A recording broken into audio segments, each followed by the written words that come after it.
con su poder nos librará en este trance agudo, con furia y con afán, Satán acosará, por armas deja ver su astucia y gran poder.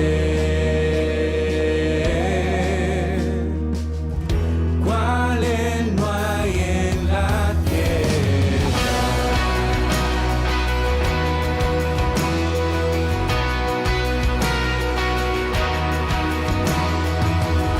Nuestro valor es nada aquí, con él todo es perdido. Mas por nosotros luchará, de Dios el escogido. Es nuestro Rey Jesús, el que venció en la cruz, Señor y Salvador, y siendo el solo Dios, Él triunfa en la batalla.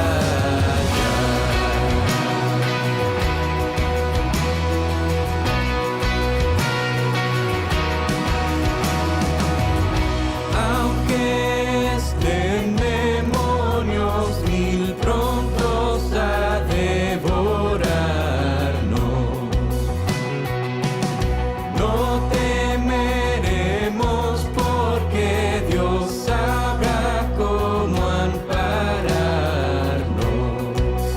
Si muestra su vigor, Satán y su furor, dañarnos no podrá, pues condenado está. Por la palabra santa.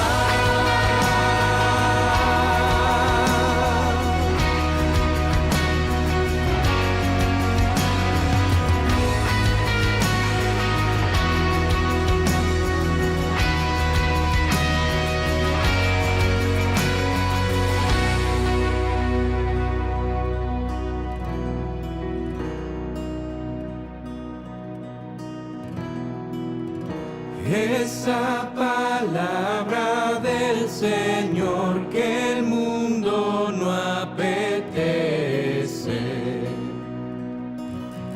por el Espíritu de Dios muy firme permanece. Nos pueden despojar de bienes y hogar, el cuerpo destruir, mas siempre ha de existir.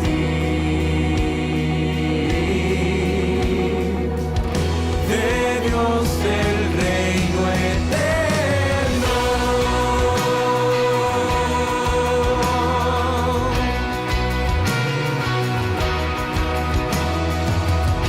Castillo fuerte es nuestro Dios.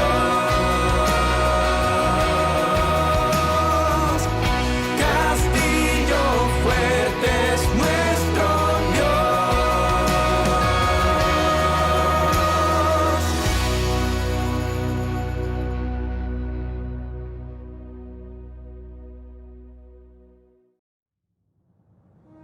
Este no es solamente un día más, es un día que se aparta para pensarlo mejor. Cuando todo parece oscuro y sin propósito en medio de la pandemia mundial y otros problemas, nos reunimos virtualmente para oír del amor de Dios. En este medio de comunicación oiremos su palabra y nos renovaremos en fe y la bendición celestial. Le invitamos a hacer de esto una visita al templo virtual. Soberano Dios, adoramos tu santo y glorioso nombre y rogamos que nos dirijas en cuanto a la palabra que vamos a entregar en este día. Queremos bendecir a quienes están escuchando y queremos colocar en tus manos lo que es este capítulo que vamos a ver del Evangelio de Mateo. Desde ya, gracias, Señor, en el nombre de Jesús. Amén. Hemos visto por televisión muchas multitudes enfervorizadas y reunidas para aplaudir y ovacionar a gente admirada por sus cualidades. Políticos, artistas, deportistas que se han destacado en momentos de triunfo.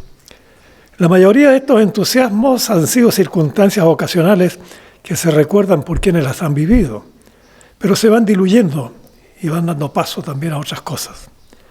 En el mensaje de esta tarde tenemos el capítulo 21 del Evangelio de Mateo, que comienza con la llegada del Señor Jesucristo a Jerusalén, y allí muestra Él su autoridad, su poder espiritual, castigando a los comerciantes que lucraban en el templo.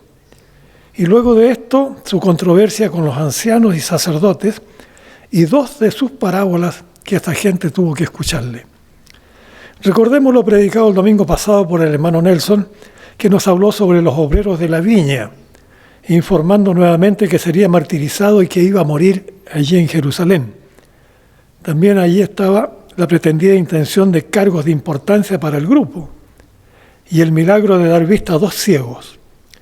Todo esto está en el capítulo 20 del domingo anterior, donde siguen sus enseñanzas y donde reitera nuevamente su anuncio de martirio y muerte, pero que iba a resucitar al tercer día. Lo invito a buscar su Biblia. Busque el Evangelio de Mateo, en el capítulo 21. Eso es lo que vamos a ver hoy día. Y comenzamos hablando de Jesús y su entrada triunfal a Jerusalén. Leemos entonces Mateo 21, 1 al 11. Cuando se acercaron a Jerusalén y vinieron a Betfagé, al monte de los Olivos, Jesús envió 2 discípulos diciéndoles: «Id a la aldea que está enfrente de vosotros, y luego hallaréis una asna atada y un pollino con ella. Desatadla y traédmelos. Y si alguien os dijere algo, decid: el Señor los necesita, y luego los enviará». Todo esto aconteció para que se cumpliese lo dicho por el profeta cuando dijo: «Decid a la hija de Sión: he aquí tu rey viene a ti, manso y sentado sobre una asna, sobre un pollino hijo de animal de carga». Y los discípulos fueron e hicieron como Jesús les mandó, y trajeron el asna y el pollino, y pusieron sobre ellos sus mantos, y él se sentó encima. Y la multitud, que era muy numerosa, tendía sus mantos en el camino, y otros cortaban ramas de los árboles y las tendían en el camino. Y la gente que iba delante y la que iba detrás aclamaba diciendo: «Hosana al Hijo de David, bendito el que viene en el nombre del Señor, hosana en las alturas». Cuando entró él en Jerusalén, toda la ciudad se conmovió diciendo: «¿Quién es este?». Y la gente decía: «Este es Jesús, el profeta de Nazaret de Galilea». Amén. Cerca de la ciudad de Betania había una aldea de nombre Betfagé, que significa casa de los higos verdes, ladera oriental del monte de los Olivos. Justamente coincide esto en la temporada que tenemos en este instante de higos verdes acá en la sexta región. Estamos en Rancagua. Jesús envió a la aldea Betfagé a 2 de sus discípulos diciéndoles que hallarían una asna atada y un pollino con ella y que se los trajeran a él. Les advirtió que si el dueño se oponía, dijeran que el Señor los necesitaba y que él se los iba a devolver. Y el profeta Zacarías dice allí en el capítulo 9:9 de Zacarías: «Alégrate mucho, hija de Sión, da voces de júbilo, hija de Jerusalén. He aquí tu rey vendrá a ti, justo Salvador, humilde, cabalgando sobre un asno, sobre un pollino hijo de asna».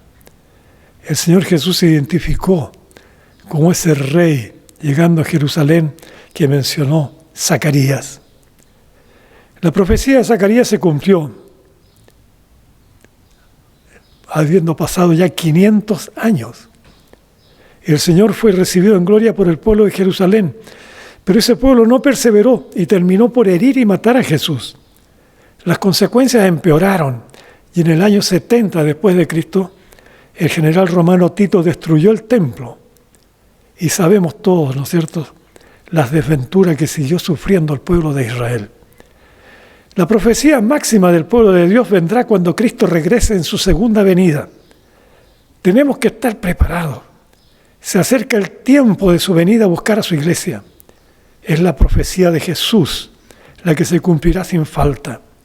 Nuestra fe está segura. Nuestra fe es efectiva. Volvamos al texto de hoy.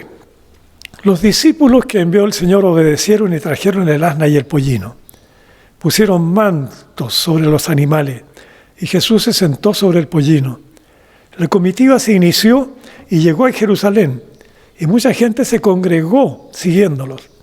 Ponían sus mantos en el camino, otros colocaban ramas de árboles, tendiéndolas a medida que avanzaba el grupo. Podemos imaginar lo que fue eso. Personas que lo rodeaban, que caminaban alzando sus voces, alabando a Jesús como el Hijo de David, proclamando hosana en las alturas y bendito el nombre del Señor. Fue un movimiento maravilloso, muy espontáneo. No hubo propaganda previa avisando la llegada de Jesús. Toda la ciudad se conmovió preguntando quién era esa persona. Y la respuesta era: este es el profeta Jesús que viene de Nazaret de Galilea.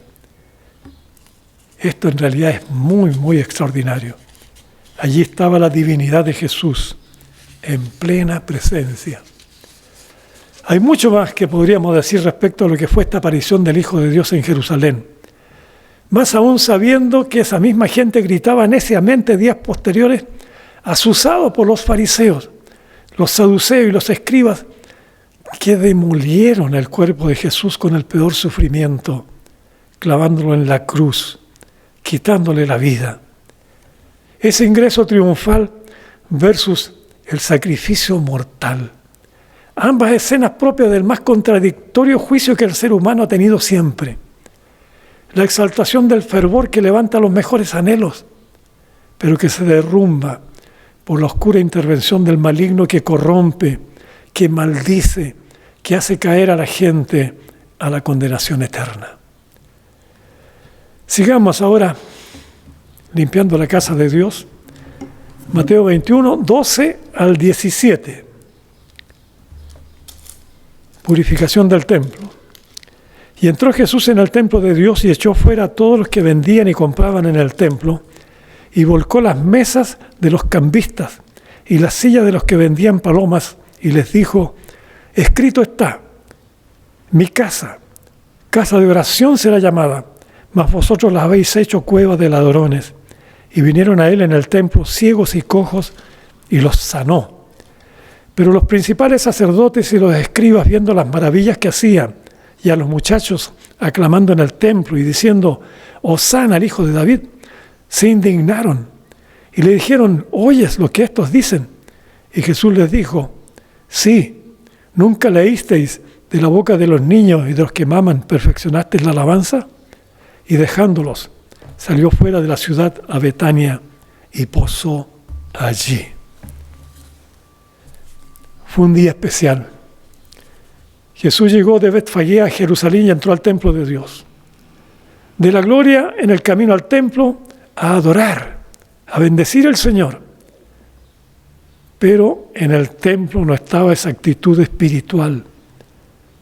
No había ese silencio de postración, de carácter espiritual, de un tiempo de adoración. El templo se había convertido en un escenario de locales comerciales que vendían lo que les parecía, con autorización de los sacerdotes. Algunos cambiaban dinero a los que llegaban de otros lugares, e incluso había palomas y otros animales a la venta para aquellos que llegaban desde lejos para sacrificarlas como ofrendas a Dios. Mi casa, casa de oración será llamada, mas ustedes la habéis hecho cueva de ladrones. Palabras de ira del Señor Jesús. ¿Qué clase de templo es esto?, habrá dicho. Volcó las mesas, las sillas de los comerciantes. Lucas dice en el Evangelio de su nombre que Jesús hizo un azote de cuerdas y expulsó fuera a todos los que estaban vendiendo bueyes, ovejas, palomas y a los cambistas del dinero. Que no hagáis de la casa de mi padre casa de mercado, dijo. Y los discípulos recordaron lo escrito: el celo de tu casa me consume. Los judíos le preguntaron qué señal tenía para hacer eso en el templo. Y él le respondió hablando de sí mismo: destruyan este templo y en 3 días lo levantaré.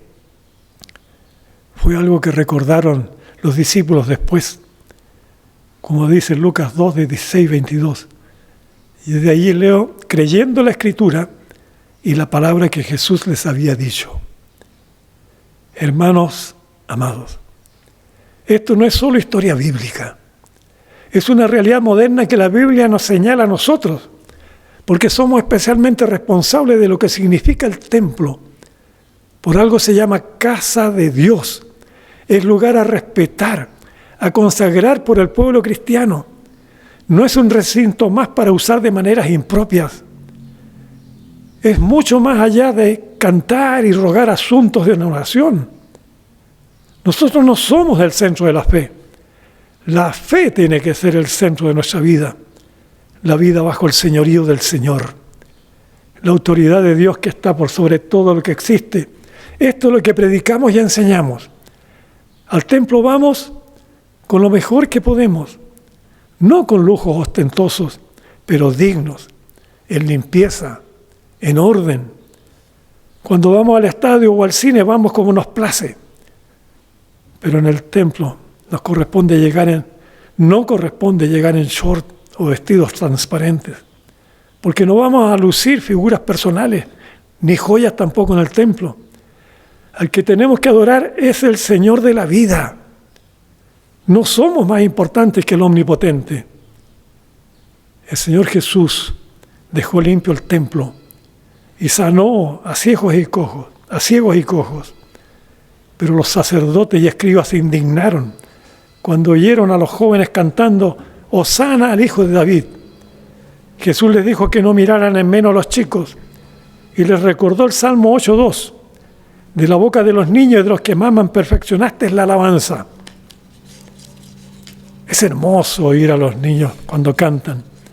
Hemos tenido coros infantiles que nos han bendecido y anhelamos volver a tenerlos lo más pronto posible.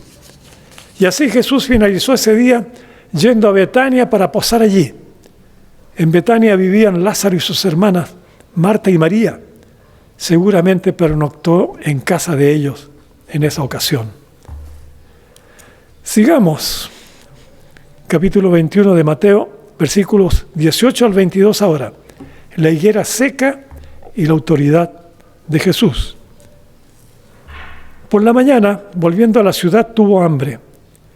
Y viendo una higuera cerca del camino, vino a ella y no halló nada en ella, sino hojas solamente, y le dijo: nunca jamás nazca de ti fruto. Y luego se secó la higuera. Viendo esto, los discípulos decían maravillados: ¿cómo es que se secó enseguida la higuera? Respondiendo Jesús les dijo: de cierto os digo que si tuvierais fe y no dudaréis, no solo haréis esto de la higuera, sino que si a este monte dijereis: quítate y échate en el mar, será hecho. Y todo lo que pidiereis en oración creyendo, lo recibiréis. Cuando vino al templo, los principales sacerdotes y los ancianos del pueblo se acercaron a él mientras enseñaba y le dijeron: ¿con qué autoridad haces estas cosas? ¿Y quién te dio esta autoridad? Respondiendo Jesús les dijo: yo también os haré una pregunta, y si me la contestan, también yo diré con qué autoridad hago estas cosas. El bautismo de Juan, ¿de dónde era? ¿Del cielo o de los hombres? Ellos entonces discutían entre sí diciendo: si decimos del cielo, nos dirá: ¿por qué pues no le creísteis? Y si decimos de los hombres, tememos al pueblo, porque todos tienen a Juan por profeta. Y respondiendo a Jesús dijeron: no sabemos. Y él también les dijo: tampoco yo os digo con qué autoridad hago estas cosas. Amén. Después de descansar en Betania, volvieron a Jerusalén y tuvo hambre. Y deben haber salido temprano de Betania. El caminar debe haberles causado cansancio a Jesús y sus discípulos. Eran unos 13 kilómetros de distancia entre Betania y Jerusalén.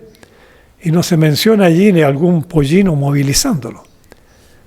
Esta es una distancia muy parecida de Rancagua a Graneros.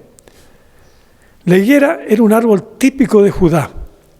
Muchos de estos árboles estaban al alcance de sus habitantes y de las personas que visitaban esos lugares. Jesús quiso tomar un fruto de la higuera, pero la higuera no tenía ningún higo, ninguna breva para comer, solo el verdor de sus hojas. No me parece atinado decir que Jesús maldijo a la higuera.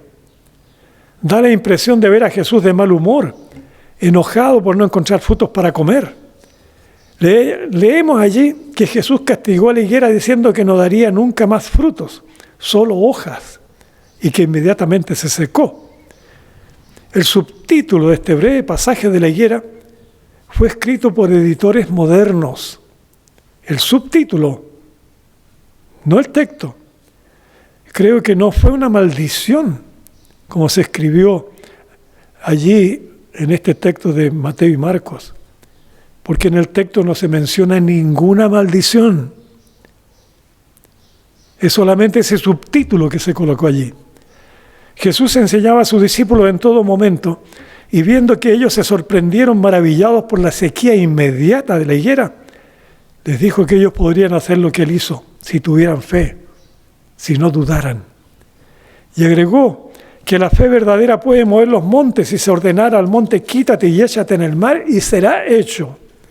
Y todo lo que pidan en oración, creyendo, será hecho. Jesús no maldecía. Nosotros tampoco. No es asunto de echar montes al mar como un acto necesario para el pueblo cristiano. Los montes que tenemos que mover son los montes del pecado que se debe arrojar al mar de la mundanalidad. La fe es obra de Dios, y si Él quiere que se mueva la cordillera, si Dios quiere hacerlo, será cuando su santa voluntad lo determine. Vamos a seguir con los versículos 23 al 27. Sobre la autoridad de Jesús que leímos. Al día siguiente de la purificación del templo y después del tema de la higuera, Jesús llegó al templo donde lo esperaban los sacerdotes y ancianos. Ya no estaban los comerciantes y los cambistas y estos que administraban el edificio, los que seguramente habían lucrado dando permiso a los comerciantes y los cambistas, y le exigieron a Jesús: explica con qué autoridad echaste a los dueños de los negocios. Jesús dijo que si le respondían una pregunta y se la podían contestar, también Él diría con qué autoridad se había revestido para limpiar el templo. La pregunta que ellos le hicieran sería respondida si primero ellos daban una respuesta atinada a la pregunta y que Él primeramente les iba a hacer. Y la pregunta de Jesús fue un problema serio de responder para ellos. ¿De dónde se genera el bautismo de Juan el Bautista? ¿Fue cosa del cielo, de Dios, o era un asunto de hombres? La discusión de los sacerdotes y ancianos del Sanedrín se puso densa. No sabían cómo responderle. Si decimos que viene del cielo, dirá que fuimos culpables de oponernos al bautismo de Juan el Bautista, porque no creímos lo que él hacía bautizando en el río Jordán. Y si decimos que fue asunto humano, solamente de Juan, todo el pueblo va a estar en contra nuestra, porque el pueblo tiene por profeta a Juan. Tuvieron que responder que no sabían si era de Dios o solo de Juan. Y Jesús les respondió: tampoco yo les voy a decir con qué autoridad lo hice. Hubo allí un enfrentamiento espiritual que el grupo del judaísmo entendió como una guerra desatada contra Jesús y sus discípulos. Las acusaciones abundarían aún más en Jerusalén y sus ataques culminarían con el sacrificio de la cruz del Gólgota. Vamos ahora a los versículos 28 al 32. Dos parábolas ante los enemigos. Dice allí, parábola de los 2 hijos. ¿Qué os parece? Un hombre tenía 2 hijos y acercándose al primero le dijo, hijo, ve hoy a trabajar en mi viña. Respondiendo él dijo, no quiero, pero después arrepentido fue. Y acercándose al otro le dijo de la misma manera y respondiendo él dijo, sí señor, voy. Y no fue. ¿Cuál de los 2 hizo la voluntad de su padre? Dijeron ellos, el primero. Jesús le dijo, de cierto os digo que los publicanos y las rameras van delante de ustedes al reino de Dios. Porque vino a vosotros Juan en camino de justicia y no le creísteis, pero los publicanos y las rameras le creyeron. Y vosotros, viendo esto, no os arrepentisteis después para creerle. Amén. Jesús mostró su autoridad en el templo ante los sacerdotes y los ancianos judíos y les contó esa parábola sobre los 2 hijos. Y allí tenemos, ¿no es cierto?, que el padre llamó al hijo mayor ordenando que fuera a trabajar a su viña. El hijo dijo que no, pero después se arrepintió y fue a trabajar y obedeció a su padre. Y asimismo el padre le pidió al hijo menor que fuera a trabajar a la viña. El muchacho respondió que iría, pero en realidad no lo hizo. La pregunta de Jesús a los sacerdotes y ancianos fue, ¿cuál de los hijos hizo la voluntad de su padre? Respondieron que el primero de los hijos hizo la voluntad del padre, el que dijo que no quería trabajar, pero que se arrepintió y obedeció a su padre. Jesús puso a los sacerdotes y ancianos como el hijo que dijo cumplir lo pedido por el padre, porque no creyeron en Juan el Bautista, pero que las rameras y publicanos sí le creyeron a Juan, y que a estos sacerdotes y ancianos no se arrepintieron, demostrando no saber que Juan era siervo de Dios, mientras que los publicanos y rameras irían delante de ellos al reino de los cielos. Nos quedan los versículos 33 al 46, hablando de la maldad de los labradores. Oíd otra parábola. Hubo un hombre padre de familia, el cual plantó una viña, la cercó de vallado, cavó en ella un lagar, edificó una torre y la arrendó a unos labradores y se fue lejos. Y cuando se acercó el tiempo de los frutos, envió sus siervos a los labradores para que recibiesen sus frutos. Mas los labradores, tomando a los siervos, a unos golpearon, a otros mataron y a otros apedrearon. Envió de nuevo otros siervos, más que los primeros, e hicieron con ellos de la misma manera. Finalmente les envió su hijo, diciendo, tendrán respeto a mi hijo. Mas los labradores, cuando vieron al hijo, dijeron entre sí, este es el heredero, venid, matémosle y apoderémonos de su heredad. Y tomándole, le echaron fuera de la viña y le mataron. Cuando venga pues el señor de la viña, ¿qué hará aquellos labradores? Le dijeron, a los malos destruirá sin misericordia y arrendará su viña a otros labradores que le paguen el fruto a su tiempo. Jesús le dijo, ¿nunca leísteis en las Escrituras? La piedra que desecharon los edificadores ha venido a ser cabeza del ángulo. El Señor ha hecho esto y es cosa maravillosa a vuestros ojos. Por tanto os digo que el reino de Dios será quitado de vosotros y será dado a gente que produzca los frutos de él. Y el que cayere sobre esta piedra será quebrantado, y sobre quien ella cayere le desmenuzará. Y oyendo sus parábolas, los principales sacerdotes y los fariseos entendieron que hablaba de ellos, pero al buscar cómo echarle mano, temían al pueblo, porque éste le tenía por profeta. Amén. Jesús les hizo oír otra parábola que también los molestó. Por esa lección en la que un padre construyó una viña con grandes recursos, levantando una torre que arrendó una propiedad también a unos labradores, mientras él se ausentaban, al parecer viajando lejos del lugar. Y cuando vino el tiempo de la cosecha, envió a sus siervos para recibir los frutos que le correspondía tener. Pero los labradores maltrataron y mataron a algunos de los enviados por el dueño de la viña. Molesto, envió a otro de sus obreros a exigirle entregaran lo que estaba comprometido. El resultado fue el mismo. eran de mala calaña. No querían responder a su responsabilidad.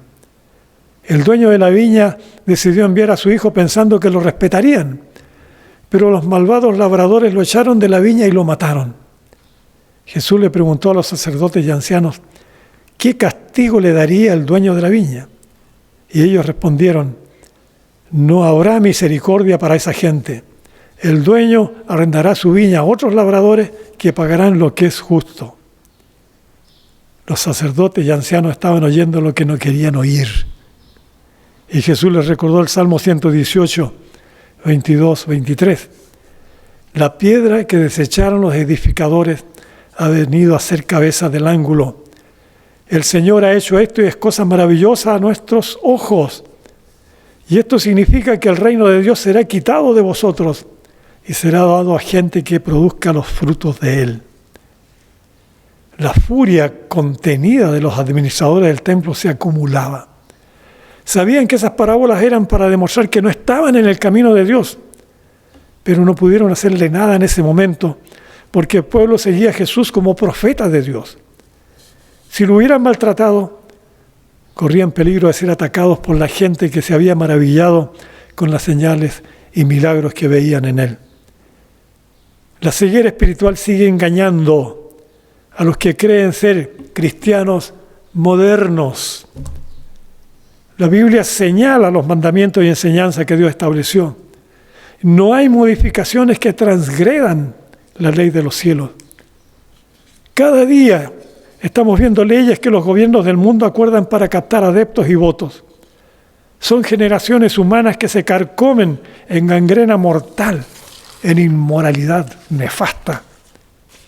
Estamos viviendo en nuestro amado país una asonada de enormes y graves pasos que están afectando en mayor grado a la gente joven. Los que estamos por salir de esta etapa, oramos por aquellos que están saltando y gritando con alegría de echar fuera los valores de la patria, creyendo que van a vivir de mejor manera, creyendo que todo estará a mano, muy fácil, ignorando que solo la fe y el trabajo constante levantan las naciones. Rogamos por la paz, por la sabiduría de personas de carácter guiando al país. Clamamos por la firmeza en el Espíritu Santo que habrán de tener los que tomarán la dirección de las congregaciones cristianas. Y si llega la persecución, siempre habrá pueblo de Dios defendiendo su fe, buscando a los que temen a Dios, a los que quieren entregar sus vidas a Cristo. Y si Cristo viene esta noche, ¿está usted preparada? ¿Está usted preparado? Se necesita arrepentimiento para entrar en una oración de fe entregándose a Dios. Duerma tranquila, duerma tranquilo. Ponga su vida en las manos del único Señor que te va a dar la eternidad en su reino. Los invito a que oremos en este momento. Soberano Dios de los cielos, nos acercamos a ti en este momento dando gracias por tu palabra. Ayúdanos a vivir de la forma como el Señor Jesús lo está diciendo a aquellos sacerdotes, a aquellas escribas, a esos saduceos, a todos aquellos que se oponían al que tú, Señor, querías dar. En este momento, Dios mío, queremos pedir en forma muy especial por aquel varón que será el próximo presidente de la República. Oramos por ellos, Señor. Oramos por la vida de cada uno de ellos, Señor. Dale sabiduría, especialmente el que va a estar allí al frente. Ayuda a esta gente. Te pedimos que si sale elegido este señor Boris, tenga él en consecuencia el momento de acercarse a ti. Pareciera que no tiene él fe en ti, pero tal vez tú puedes cambiarlo si él llega a ser presidente. Y el otro varón, Katz, está diciendo que él te respeta, que cree en ti, oh Dios. Si es así, que sea bendecido, que pueda tener entonces la posibilidad de dirigir la patria y que no se produzcan tantos desórdenes, tanta violencia, oh Dios, sea quien sea el que tome ese lugar tan necesario, tan extraordinario y que es tan anhelado por tanta gente. Oramos también, mi Dios, por los jóvenes, por los niños que necesitan conocer a Cristo. Hacemos responsable a sus padres. ¿Por qué no les dan a los niños la posibilidad de conocer a Cristo? ¿Por qué están algunos que conocen de ti, que dejan a sus hijos en sus casas, que no los llevan a la iglesia, que no les enseñan a orar? Dios mío, obra en ellos, en sus vidas. Vendrán tiempos difíciles. Será necesario gente de fe para llevar adelante lo que es la patria, para llevar adelante las familias. Y oramos, bendito Dios, por aquellos enfermos que tenemos en la iglesia. Todos ellos que los estamos poniendo en tu presencia cada día. Y en este instante, oh Dios, rogamos para que sea posible la sanidad que necesitan. Oramos, Padre querido, por las familias. Oramos por la unidad que debe haber entre los esposos, entre los padres, con sus hijos, con los abuelos, con todos aquellos que forman parte de la misma sangre. Bendecimos en este momento la iglesia, bendecimos a toda la hermandad en la fe, todo el pueblo cristiano, oh Dios, no solamente nuestra denominación. Todos los que creen en ti, Padre Santo, puedan de verdad seguir tu camino y encontrar la sabiduría para vivir en estos tiempos. Gloria a tu santo y glorioso nombre. Gracias te damos, Señor, en el nombre de Jesús. Amén. Dios les bendiga. Pues